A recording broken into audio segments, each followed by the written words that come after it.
Hello दोस्तों, मेरा नाम है तुषार शर्मा।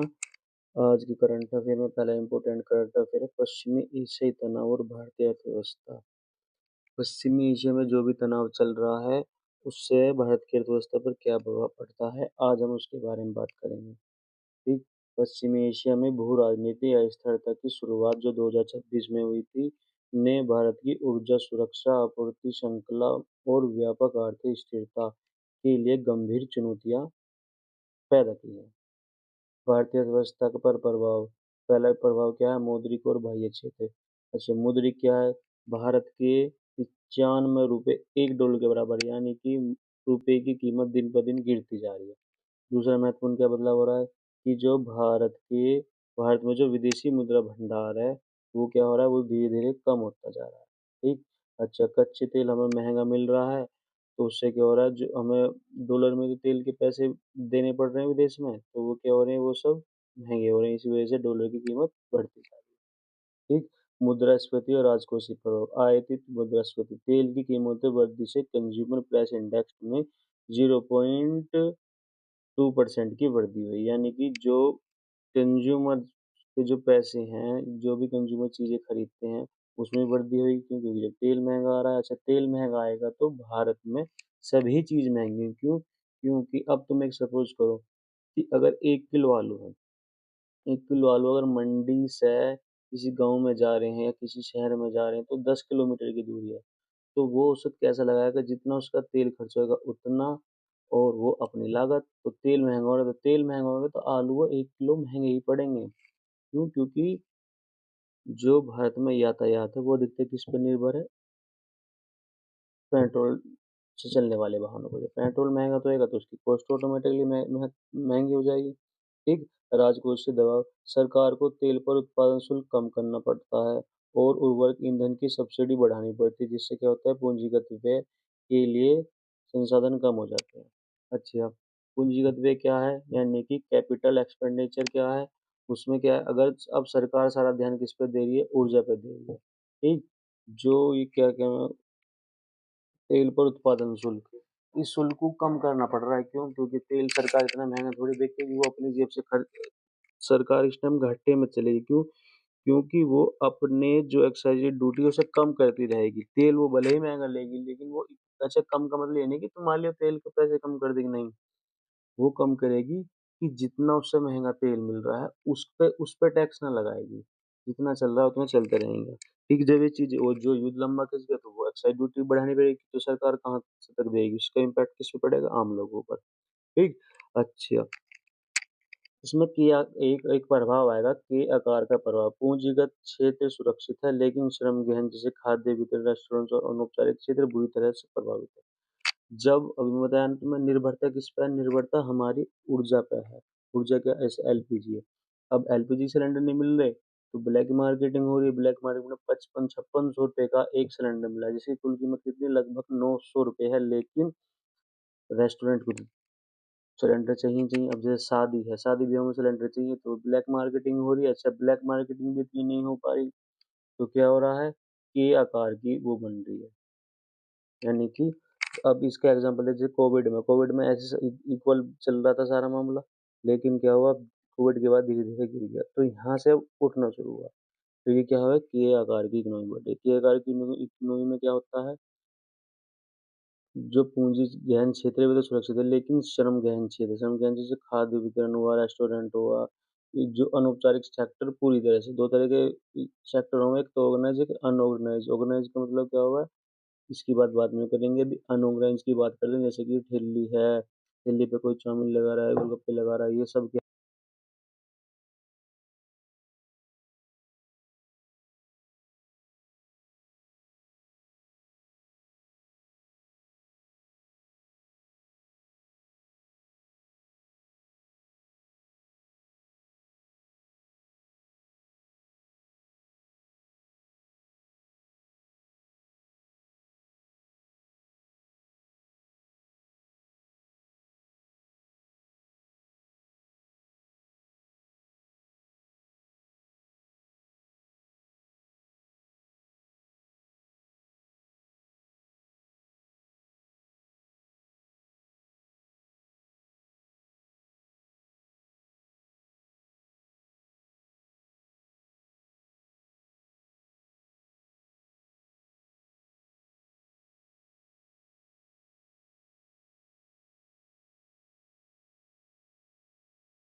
ये जो तेल है, ये एलपीजी, इनके बफर स्टॉक ज़्यादा मात्रा में स्टोर करनी चाहिए। क्यों?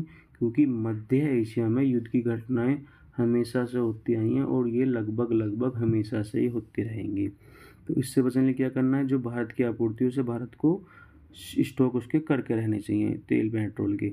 अंतर्राष्ट्रीय सुरक्षा की राष्ट्रीय आर्थिक सुरक्षा ही राष्ट्रीय सुरक्षा वर्तमान भू राजनीतिक युग का मूल मंत्र है। ठीक, आर्थिक सुरक्षा ही राष्ट्रीय सुरक्षा है। इस कितनी इंपॉर्टेंट बात है। मिलिट्री वनरेबिलिटी, कच्चे माल और उत्पादन के बीच की कड़ी, एपीएस सेमीकंडक्टर में कमजोरी, चेक पॉइंट्स। ठीक, ये दूसरा करंट अफेयर, ये इलेक्शन चुनाव याचिका यानी कि इलेक्शन पिटीशन। संविधान अनुच्छेद 329 भी चुनाव को केवल चुनाव याचिका के माध्यम से चुनौती दी जा सकती है। कानूनी आधार क्या है, जनप्रतिनिधि अधिनियम यानी कि रिप्रेजेंटेटिव एक्ट क्या 1951 की धारा 80 और 122 में। क्षेत्राधिकार क्या है, संसद विधानसभा के लिए उच्चतम न्यायालय, राष्ट्रपति उपराष्ट्रपति के लिए सर्वोच्च न्यायालय। चुनाव में जो भी धांधलेबाजी हो रही है उसके लिए हम आर्टिकल 329 बी के तहत हम कहाँ जा सकते हैं, सुप्रीम कोर्ट और हाई कोर्ट जा सकते हैं। अच्छी, सांसद और विधानसभा के चुनाव के लिए कहाँ जाएंगे, सुप्रीम कोर्ट, सांसद और विधानसभा के चुनाव के लिए जाएंगे हाई कोर्ट। राष्ट्रपति और उपराष्ट्रपति के चुनाव के लिए कहाँ जाएंगे, सर्वोच्च न्यायालय। अच्छा, याचिकाकर्ता का क्या होनी चाहिए, संबंधित निर्वाचन क्षेत्र का कोई मतदान या चुनाव लड़ने वाला प्रत्याशी। किसी भी क्षेत्र में, जैसे कोई सांसद का चुनाव हो, सांसद के क्षेत्र में कोई भी घपलेबाजी हुई है उसकी वोटिंग में, तो वो कहाँ वो उसमें उसकी याचिका डाल सकता है हाई कोर्ट या सुप्रीम कोर्ट में।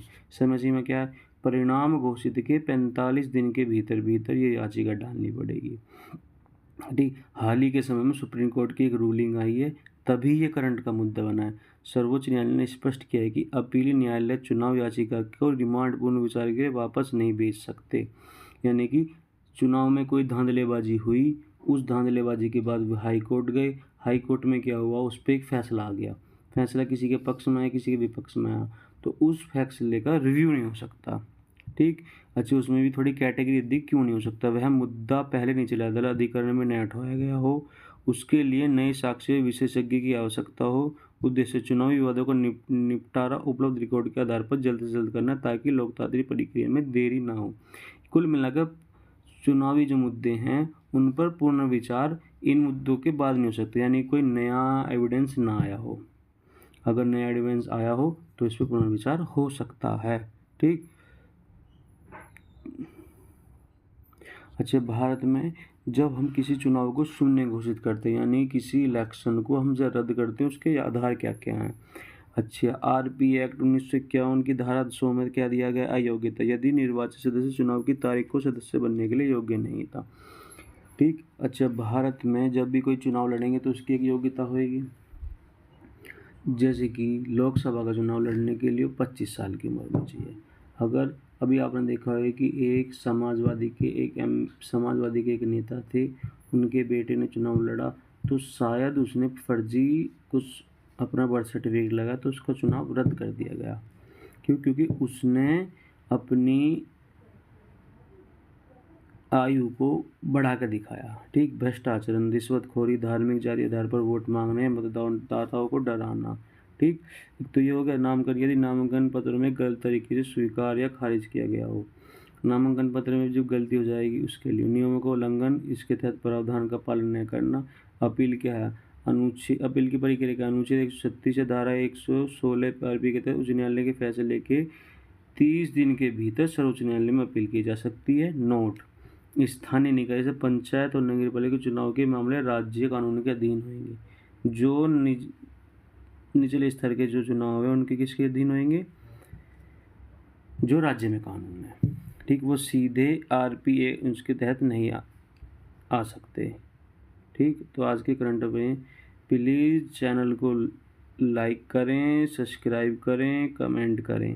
धीरे धीरे चीज़ें और ठीक होंगी। धन्यवाद, शुक्रिया, जय हिंद।